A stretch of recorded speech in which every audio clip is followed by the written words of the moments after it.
Arkadaşlar merhaba, ben 2 yıldır Asya'yı gezen ve herkesin de bunu yapmasını canı gönülden isteyen ve inanan bir adamım. Bugün sizlere 2 yıllık Asya tecrübelerimde neler öğrendiğimi, güzel hileleri falan paylaşacağım. Yani hile derken ucuza nasıl gezilir. Bugün sizlere 2 tane paket çıkarttım abi, gezi paketi. Bunlardan biri pahalı olan emekli paketi diye adlandırdığım, bildiğin emekli sezonluk amca örneği gezgin paketi. İkincisi de öğrenci paketi. Abi şimdi bunları niye böyle ayırdım? Önce onu anlatayım size. Şimdi bir öğrenci kesim var. Bir de yaşça olgunlaşmış kesim var. Ya bu iki tip gezginin enerji farklılıkları da var. Mesela öğrenci olan sokakta yatabilir fakat emekli amca sokakta yatamaz. Ona göre fiyatlar da artıp azalıyor. Enerjiyle para ters orantılı yani. Enerjin varsa paran yok. Paran varsa enerjin yok. İşte o da emekliyle öğrenci diye ayrılıyor. Emekli amca paketi direkt aylık $300'dan başlıyor. Bu paketleri nasıl ayırdım, nasıl şey yaptım hepsini detaylı anlatayım size. Siz de kafanıza yatarsa böyle bir yolculuğa çıkabilirsiniz. Amacım tamamen sizlere destek olmak, öncü olmak, ilk kıvılcımı sizlere vermek. Bu emekli amca paketinde $300'dan başlıyor dedim. Bu aylık Asya'da harcayacağınız para ve gerçekten normal bir para $300. Açta kalmazsınız, çok lüks de yaşamazsınız ama gezersiniz ve herkese uygun bir plan. Şimdi arkadaşlar ilk önce bu iki paketinde yapması gerekenleri anlatayım.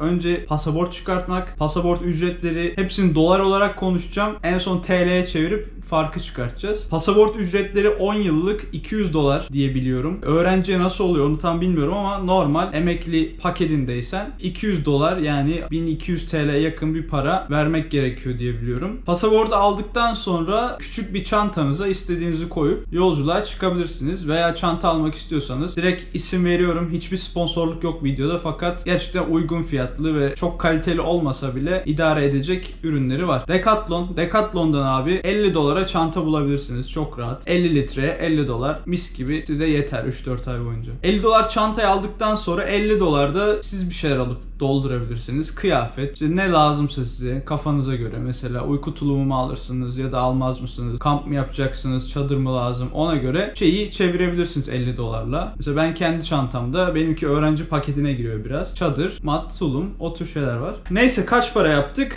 $200 pasaport, $100 çanta ve ekipman dedik. İçine doldurulacak. Kaç yaptı? $300. Bir de emekli paketi olduğu için bu kategoriye otostop çekemeyen, her gün çadırda yatamayacak insanlar giriyor. Bu yüzden bu abilerimiz, ablalarımız direkt İstanbul'dan Asya'ya uçak bileti alabilirler. Bu bileti de içine koyunca yaklaşık $250-300 arası İstanbul'dan Bangkok'a, Tayland'ın başkentine çok rahat bir şekilde bilet alınabilir. Ki öncesinden takip ederseniz daha kat ve kat ucuza da bulursunuz. Size uçak biletini bulacağınız siteyi de vereyim. Skyscanner. Ben hep oradan bakıyorum. İndirim falan olmuyor. Hep standart fiyatlar ama garanti, yani kendi planınızı yapabilirsiniz direkt. Bir gün sonrasında bile uçak biletini alırsınız. Şimdi kaç yaptı? Pasaport, çanta, ekipman, bilet dedik. $600'a tamamladık uçakla birlikte. Bangkok'tayız. Giriş yaptık. Elimizde pasaport, çantamız hazır. Her şeyimiz hazır. İlk günden başlıyoruz. Ayda kaç para, nasıl harcarız? Abi ben $300 diye ayırdım aylık. Bu $300'ın $150'ı konaklama masrafı. Her gece $5. Belki daha azına bile bulunabilir. Hostel dediğimiz yerlerde, fotoğrafını şöyle koyayım size. Hostel dediğimiz yerlerde oda içerisinde 8-12 yatak, ortak kullanımlı tuvalet, banyo, odanın içinde klima, internet, bazısında kahvaltı bile veriliyor yani ücretsiz. Bu tarz hosteller Asya'da $2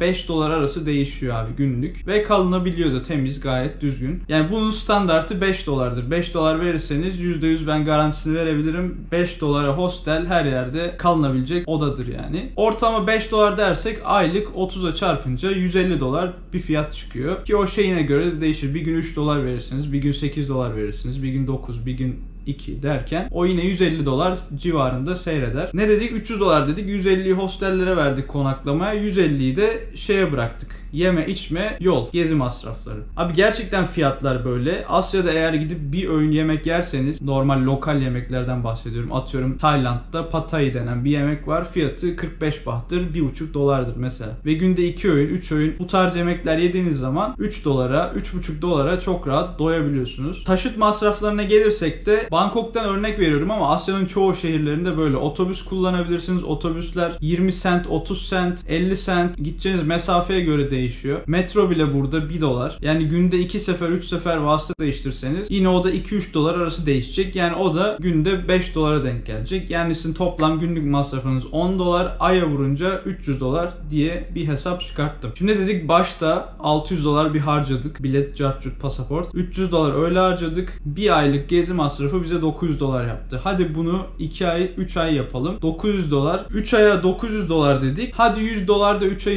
içerisinde öyle masraf çıktı. 1000 dolar diyelim 3 aya gezi masrafı. 600 dolar da pasaport, bilet derken 1600 dolara 3 ay gezi planını Güney Asya'da kapattık. Ki yemekleri de burada mesela marketler de var. 7-Eleven denilen. İşte Tayland'da Big C var. İşte Family Mart'ı var. Lawson'ı var. Bir sürü marketler var ve bu marketlerde 50 sente, 1 dolara, 1,5 dolara sandviç tarzı, noodle tarzı yemekler bulunabiliyor. Onlardan da olayı kapatabilirsiniz. Ve gerçekten bu aç kalmayacağınız bir düzey. Emekli amca düzeyi. Ve bunu yapan gerçekten çok insan var. Belki bilinmiyor ama ben gidip bir hostelde kaldığım zaman yani böyle Türkiye benzeyen bazı abiler, ablalar denk geliyor. Selam veriyorum. Türk'üm diyor. Ne yapıyorsun abi diyorum burada. Ne yapayım oğlum emekliyim diyor işte. Bakıyorum bizim ülkede kış olunca, kar yağınca alıyorum diyor 3-4 ay biletimi burada. Havada güzel, her zaman yaz. Takılıyorum, geziyorum, tapınaklara gidiyorum, oraya gidiyorum, buraya gidiyorum derken zamanını Güney Asya'da geçiriyor. Gerçekten güzel. Ben destekliyorum. Emekli amcaların, teyzelerin, ablaların hayatına bir değişiklik olabilir bu yöntem. Ve bu paraları hesaplayınca abi ben 3 ay 1600 dolar dedik. Kaç para yapıyor biliyor musun? 9700 TL yapıyor. Şu an dolar 6.5,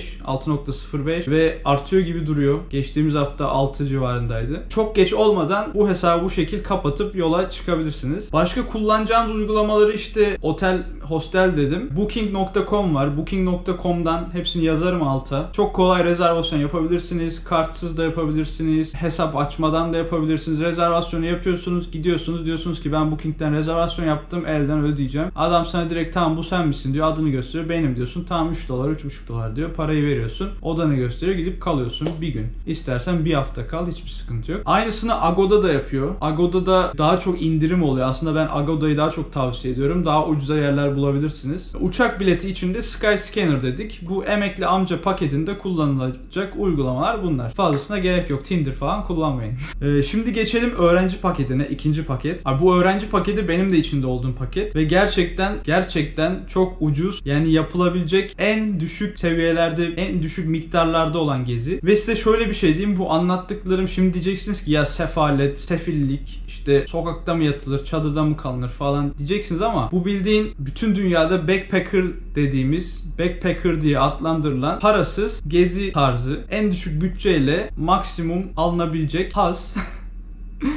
Bu backpackerlık abi 50 sene belki de 100 senedir olan bir şey. Yani ben 70 yaşında 80 yaşında hala yollarda olan insanlarla tanıştım. 2 tane otostopçu 70 yaşında Alman çiftle tanıştım. Otostopta tanıştım hatta. Beni aldırmışlardı arabalarına. Bu paketin yaşı yok aslında. Öğrenci paketi deme sebebim yani enerjiyle para oranına en yakın olan paket. Neyse detaylara gireyim. Abi şimdi bu pakette benim de içerisinde olduğum paket ve benim gezi tarzımda da görebilirsiniz. Otostop, couchsurfing, çadır. Çok önemli 3 şey. Abi bu emekli amca paketindeki 300 dolarlık aylık gezi masrafını direkt 3'te birini götürüyor. Nasıl götürüyor? Eğer couchsurfing ve çadır kullanırsanız ben kendimden örnek vereyim. 4 yıllık gezi hayatımda 5. yılımdayım. 3 yıl hiçbir zaman kalacak yer parası vermedim. Ya couchsurfing kullandım, bulamadıysam çadırda yattım. Ormanda, orada, burada derken bir şekil kalıyorsunuz ücretsiz. Ve size aylık 150 doları cebinizde bırakıyor. Yani yoksa bile harcatmıyor. 150 dolardan böyle kurtardık diyelim. Geri kaldı 150 dolar. Yemek, yol. Yola otostop dedik. Şehir içinde de yürüme dedik.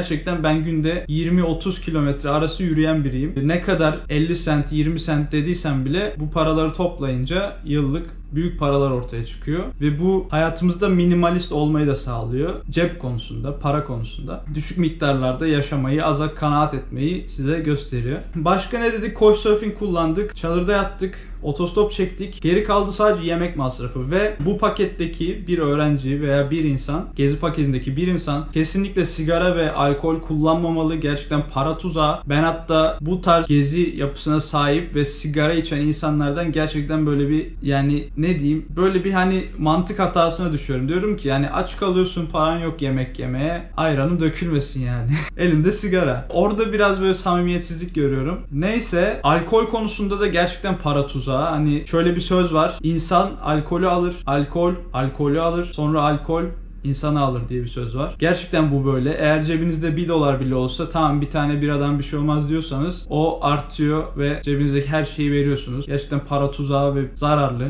Kondisyondan da düşürür sizi. Yani bu pakette olabildiğince minimalist, olabildiğince alt düzeylerde olduğumuz için bu tür zevkine şeyleri kapatmaktan yanayım. Başka, bu şimdi sadece yemek kaldı geriye. Bunu da ben aylık 50 dolarla 100 dolar arası değişir diye size söylüyorum. Günlük 5 dolar harcasanız, ki bu Couchsurfing kullanınca 5 dolardan da aza geliyor. Ayda bir 10 gün Couchsurfing kullanıp yemek parasını da ücretsiz getirirsiniz. Kalacak yer parasını da ücretsiz getirirsiniz. Otostop çekince de bazen insanlar size yemek veriyor. Oradan da derken 100 doların altına bile düşüyor. Ben bir ay para harcamadığımı hatırlarım. Türkiye'de de öyle 2-3 ay para harcamadan otostopla gezdiğimi hatırlarım. Sağ olsunlar, kaldığım yerden otostop çektiğim kişiye kadar karnımı doyurdular.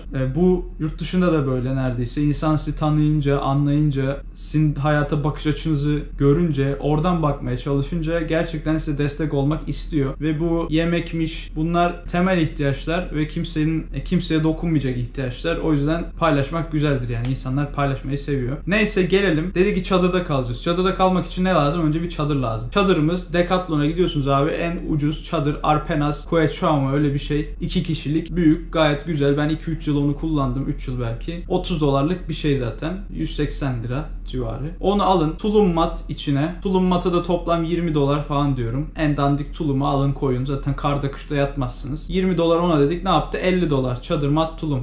Üstüne bir de çanta aldınız. Decathlon'dan yine. Hepsini içine koydunuz. O da 50 dolar dedik. Yine en ucuz çanta. Ne yaptı? 100 dolar. Yola çıkış masrafı 100 dolar. Pasaporta 200 dolar dedim ama öğrenciler için nasıl fiyat bilmiyorum. Büyük ihtimal ucuz. Eğer öğrenciyken alırsanız o fiyat ona göre değişir. Hadi ona da 200 dolar diyelim. 300 dolara yola çıktık. Bilet falan almayın. Size 2 tane rota vereceğim. Türkiye'den ya Gürcistan üzerinden çıkın. Azerbaycan yapın. Benim rotam bu. Azerbaycan Hazar Denizi'nden 70 dolara bilet var. Gemi bileti. Bir gün sürüyor. Kazakistan'a geçin. Bunlar vizesiz hep bu ülkeler. Kapıda vize falan alıyorsunuz. Hallolur yani, ücretsiz. Kazakistan, Özbekistan, Kırgızistan dolaşın. Hele bir de yeşil pasaportunuz varsa Çin min derken çıkarsınız oradan. Yoksa eğer Kazakistan'dan bir yerlere uçabilirsiniz. Orada artık paraya kıymak gerekir veya geri dönün. Bu zaten dediğim rota zaten sizin 3-4 ayınızı alacak. Belki 5-6 ay. O yüzden geri dönün Türkiye'ye. Başka yöne çıkarsınız. İkinci rotayı veriyorum. Türkiye'den İran'dan çıkın. Gerçekten ücretsiz, İran'da da bedavaya otostop, kalacak yer, her şeyi halledersiniz Türkiye gibi. Mükemmel bir ülke. İran, Pakistan da kapıda vize, ev vize falan bize veriyor. Hiç sıkıntı yapmayın. Gerçekten mükemmel ülke. Ben de gelecek gezi planlarımda 2-3 ay sonrasında Pakistan'da olacağım. Sonra Pakistan'dan Hindistan'a kapıdan geçebiliyorsunuz. Geçen arkadaşlarım var. Tehlikeli falan denmiş ama bir sıkıntı yok. Belli saatleri var. Onu güzel araştırıp denk getirirseniz sıkıntısız geçebilirsiniz. Hindistan'da vize almak gerekiyor. Ev vize olmuyor. İran üzerinden Hindistan vizenizi alabilirsiniz. İran'dan alınıyor. 100 dolar, 103 dolar gibi bir masrafı var. Fakat arada böyle masraflar çıkıyor maalesef. 70 dolar Hazar Denizi gemisi gibi. 100 dolar Hindistan. Hindistan'da takılırsınız 2-3 ay. Ondan sonra ya geri dönersiniz ya Bangkok'a uçarsınız. Delhi'den Bangkok'a 100 dolara, 90 dolara biletler var. Bangkok, Tayland'a uçtuktan sonra iş bitti zaten. Bir yıl istediğiniz yere gidin, gezin. Karadan, Malezya, Singapur, Endonezya, oradan gemiyle ucuz vasıtalar var. İşte Kamboçya kapıda vize, Laos 30 dolar kapıda vize, Kamboçya aynı 30 dolar. Vietnam'a işte ayarlarsınız, bir şekilde girersiniz. Hong Kong derken Kore, Japonya, Tayvan dolanır. Benim rotamı takip edebilirsiniz. Ve aylık masraf dediğim gibi 100 dolardan az. Yani 100 dolardan az. Gerçekten çok düşük bir rakam.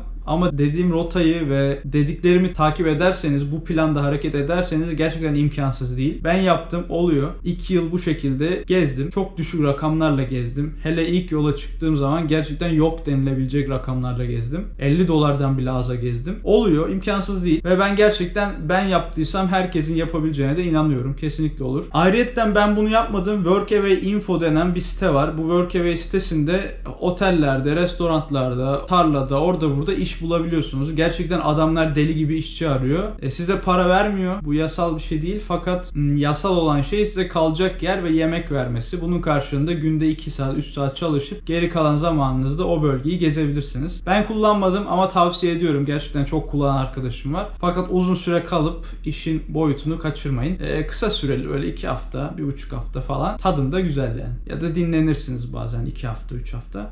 Bu uygulamalar için Couchsurfing, Workaway için İngilizce lazım mı değil mi diye soruyorsanız tabii ki lazım. İletişim için gerekiyor ama bana sorarsanız %100 böyle ağam şahım iletişim kurmaya gerek yok. Couchsurfing'de gittiğiniz zaman selam merhaba düzeyinde konuşup sonra ya işte benim İngilizcem biraz kötü kusura bakmazsın umarım ama ben işte geziyorum bak bunlar fotoğraflarım işte bak şöyle böyle ben şöyleyim böyleyim falan derseniz zaten sizi eve alacak adam size yatak vermek istiyor. Biraz size sohbet etmek istiyor. O yüzden öyle ağam şahım ben siyasette konuşayım İngilizceyle işte ülkenin devleti başkanından gireyim çıkayım falan buna çok gerek yok. Bu da benim öğrenci paketimdi. Siz tercihinizi yapın. Emekli paketi, öğrenci paketi gerçekten düşük miktarlar. Öğrenci paketinde 3 aylık toplam rakamı söylemedim. Abi öğrenci paketinde 3 aylık toplam rakam aylık $100 dedik. En başta bir $300 harcadık. 3 ayı ben $600'a kapattık dedim. Altını çizdim. Kaç para yapıyor? 3600 TL. Bir tık üstü. 3600 TL 3 ay